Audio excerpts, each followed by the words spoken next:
வலியற்ற varicose vein சிகிச்சை எளிய 30 நிமிட செயல்முறை 7279487335.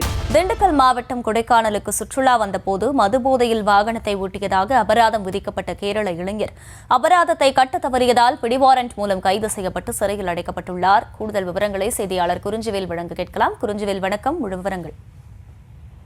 நிச்சயமாக ஆகிலா. கடந்த சில மாதங்களுக்கு முன்பாக கேரளாவை சேர்ந்த இளைஞர் தனது நண்பர்களுடன் கொடைக்கானலுக்கு சுற்றுலா வந்துள்ளார். இந்த நிலையில் கொடைக்கானல் ஏரிச்சாலை பகுதியில் போக்குவரத்து காவலர்கள் வாகன தணிக்கை ஈடுபட்டிருந்தனர். அப்பொழுது கேரளா இளைஞர்கள் சென்ற வாகனத்தை போக்குவரத்து காவலர்கள் சோதனை செய்த போது வாகனத்தை ஓட்டி வந்த முகமது ரோஷன் என்பவர் மதுபோதையில் இருந்ததாக கூறப்படுகிறது.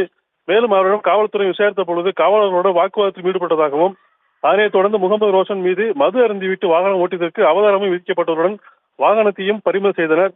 இதனையடுத்து நீதிமன்றத்தில் அபராதத்தை கட்டிவிடுவதாக தெரிவித்துவிட்டு கேரளா சென்ற இளைஞர் கேரளாவுக்கு சென்றவுடன் அங்கிருந்து தான் எந்த தவறும் செய்யவில்லை என்றும் தன் மீது பொய் குற்றச்சாட்டு விதித்ததாக கூறப்பட்டு சமூக வலைதளங்கள் மற்றும் உயரதிகாரிகளுக்கு புகார் அளித்ததாகவும் கூறப்படுகிறது. இதனையடுத்து முகமது மீது வழக்கு பதியப்பட்ட நிலையில் அவரது வாகனமும் அவருக்கு திருப்பிக் கொடுக்கப்பட்ட நிலையில் முகமது ரோஷன் நீதிமன்றத்தில் அபராத தொகை கட்ட தவறியதை தொடர்ந்து நீதிமன்ற உத்தரவை அலட்சியப்படுத்தியதாக கூறி அவருக்கு பிடிவாதம் பிரிக்கப்பட்டது. அதனைத் தொடர்ந்து நேற்று கேரளாவில் பெருந்தளம் மன்னா என்ற பகுதியில் அவரை கொடைக்கானல் காவல்துறையினர் கைது செய்து சிறையில் அடைத்தனர்.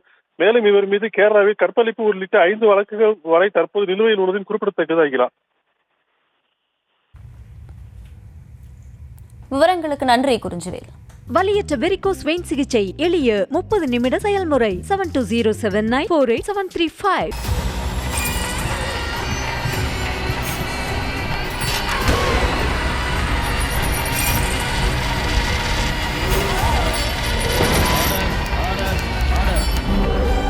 நிகழ்தகவு குற்றங்களின் மறுபரிமாணம். நாள்தோறும் இரவு 10 மணிக்கு இணைந்திருங்கள் நமது நியூஸ் தமிழ் தொலைக்காட்சியோடு.